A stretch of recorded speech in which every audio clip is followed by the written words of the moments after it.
Hi guys, for today's video, ako ay samahan nyo. Samahan nyo mag-makeover nitong aking counter na walang laman. Charis, itong aking counter na from gold ay papalitan ko na nitong red. Kasi nga magbabagong taon na syempre magbagong kulay na rin tayo, charis.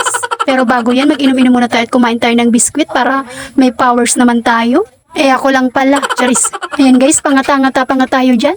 Kasi nga guys, nakakaramdam na ako ng gutom dyan. Kaya sabi ko, napagdesisyonan ko sa sarili ko na magkain muna ng merienda, mag-inom ng gatas at saka yung biskwit.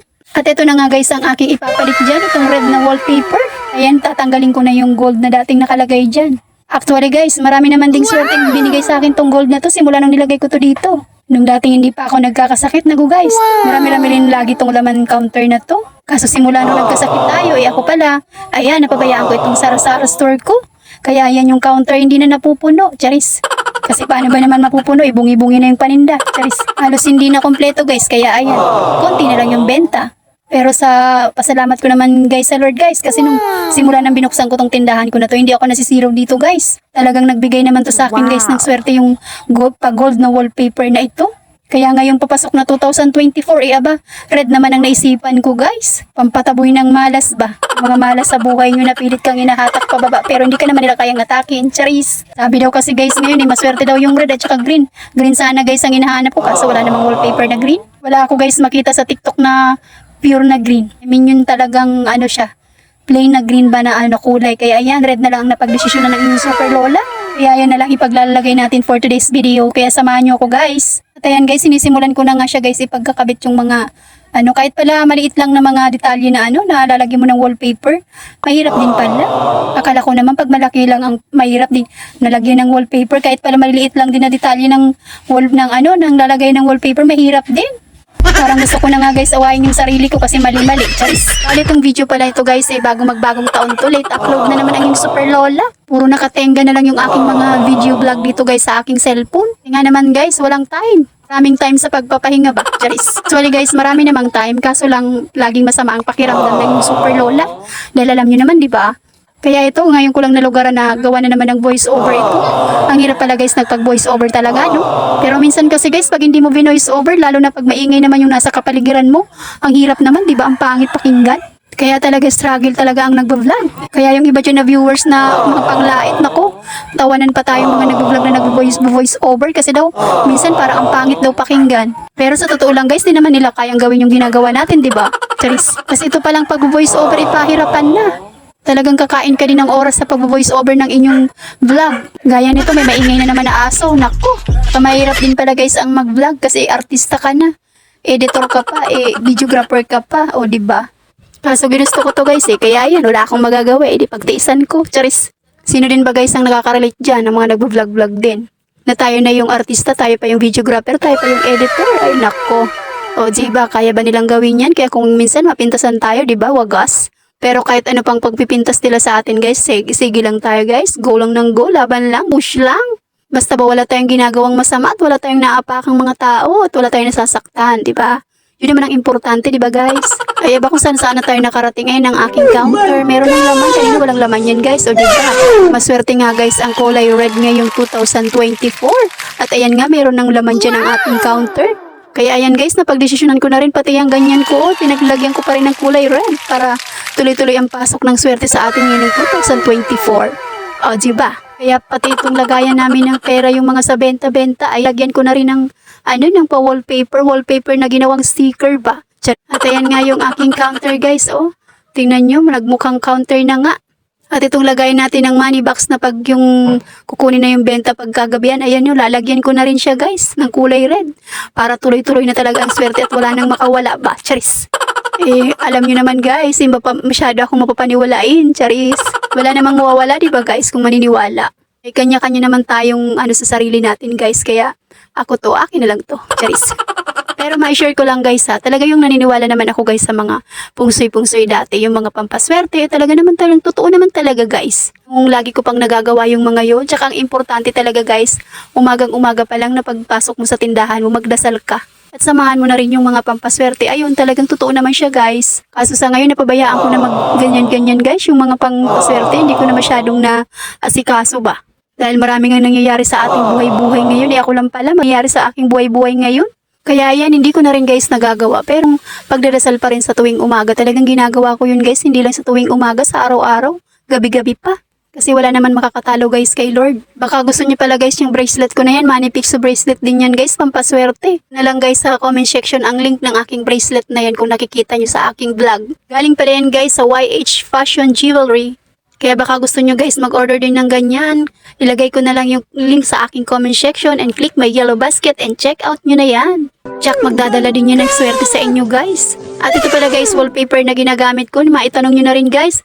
Nandyan din sa aking comment section. Ilalagay ko kung saan ko siya nabili. Lagi akong bumibili sa kanila guys ng mga wallpaper. Talagang napakaganda naman guys ng mga wallpaper nila. Makapal siya at saka matibay talaga siya guys. Hindi siya basta-bastang na kagad natutuklap ba. Sobrang tibay niya talaga guys ng pagkakadikit niya, talagang matibay na matibay. Parang relasyon nyo lang. Sobrang tibay. O diba? Charis. Hindi kagaya ng iyong ex na napakarupok. Charis. Kaya guys, ilagay ko na lang sa comment section ko ang link ng aking wallpaper na nilagay dyan sa aking counter. May 5 times na yata ako guys nakapag-order sa kanila ng ng wallpaper, hindi lang ngayon. Simula nung nagbukas ako ng tindahan guys, yan din ko napanood nyo dati kong vlog. Ayan guys, so lagay ko sa screen yung ginawa namin ni mama. Diyan din yung galing guys, dito sa shop na to. Ayan nasa aking screen. Makikita nyo pala siya guys sa TikTok shop. Kaya ano pang inaantay nyo guys, click my link and my yellow basket and check out nyo na yan ang mga produkto ng wallpaper nila. Ayan yung nasa screen. Ito na nga ako guys sa may pinakamalawak na ng counter ko. Ayan guys, sobrang naiinis na ako kasi hindi ko maano yung dikit kasi ako lang mag-isa. Parang gusto ko nang awayin yung sarili ko guys kasi mali-mali talaga. Ang hirap talaga ng wallpaper guys pag mag-isa ka lang, Diyos ko. Kaso lang, ito lang naman, magpapatulong pa ako. Grabe naman. Kaya ayan, for the tiyaga ang person ngayon guys. Ayan, magdikit-dikit ako ng ganyan kahit nahihirapan na ako. Pero go lang, laban lang, push lang. Matatapos ko rin to. Kasi kagustuhan ko to maarte ako Kaya ayan, pagtiisan mo.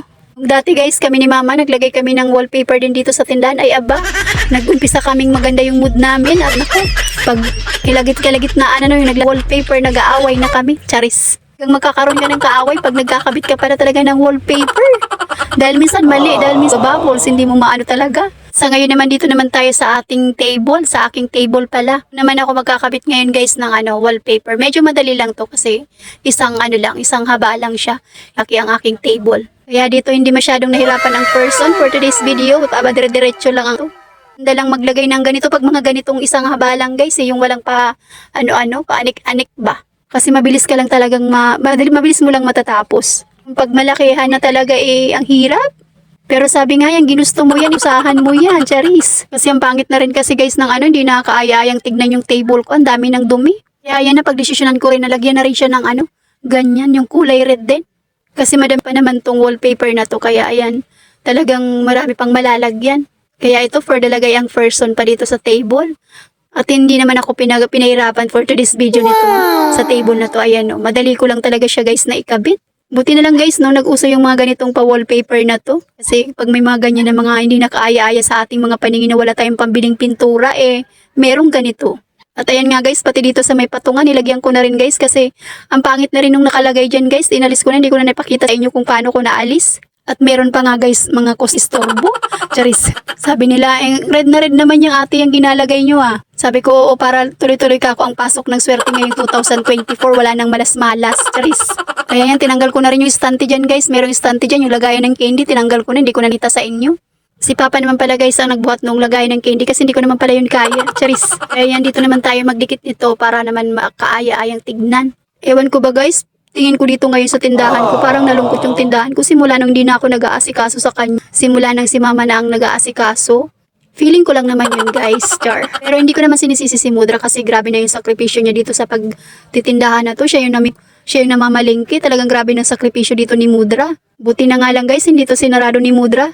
Pinagtiyagaan niya pa rin. Kasi nung time guys na nawawala na to ng puhunan ako, isara mo na lang yan dahil hindi ko kaya, wala akong pangpuhunan. Kaya ayun, napagdesisyon na ni Mudra na meron din siyang konting pera, nilagyan niya ng tip paninda. Kahit hindi kumpleto, pinamilihan niya pa rin tong tindahan na to para maituloy-tuloy lang daw. Wag lang daw mahinto dahil sanay na yung mga tao dito sa tindahan na to. Kaya ayan, kahit konti ang laman, pinagtitiisan na lang ni Mudra, pinagtsatsagaan niya ba, ganun. Kaya hindi ko rin nasisisi si Mudra guys kasi talagang grabing tiyaga niya na dito sa aking tindahan na to.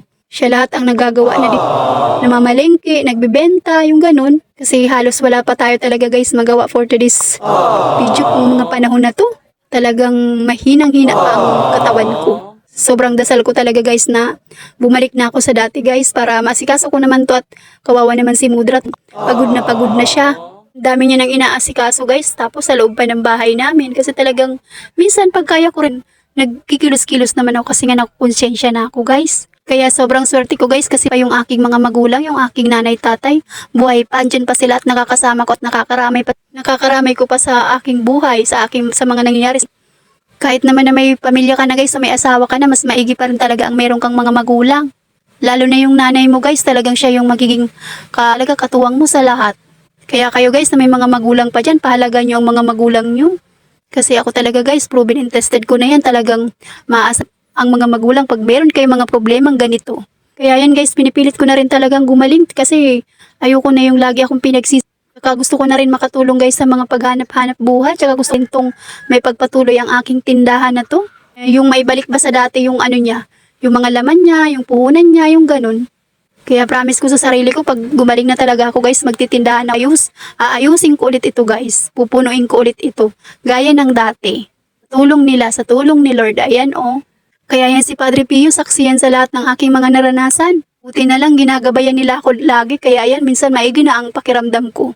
Ay nako guys, nag-MMK na naman ang inyong super lola for today's video. Kaya yan, inapahan ang ating vlog. Kaya na pala guys, ang aking makeover ng aking tindahan. Hindi naman lang at saka itong bar counter lang. Patungan, ayan na guys. At least guys, nagbago-bago na sa paningin natin yung aking counter. Kahit hindi siya guys lahat nalagyan, pero okay na yan guys. May lalagay pa kasi kung iba pa dyan. Tsaka baka maipaayos ko rin tong tindahan guys. Kaya yan lang muna for today's video. Yan muna ang mga lagay-lagay niya. Maraming salamat pala guys sa mga dumadag mga followers ko. At sa mga dating followers ko na lagi nakasuporta sa aking mga vlog at nanonood lagi ng aking mga vlogs. Maraming salamat po sa inyo guys. God bless po. Sige guys, hanggang dito na lang ang aking vlog. Thank you for watching and God bless. Bye. Salamat!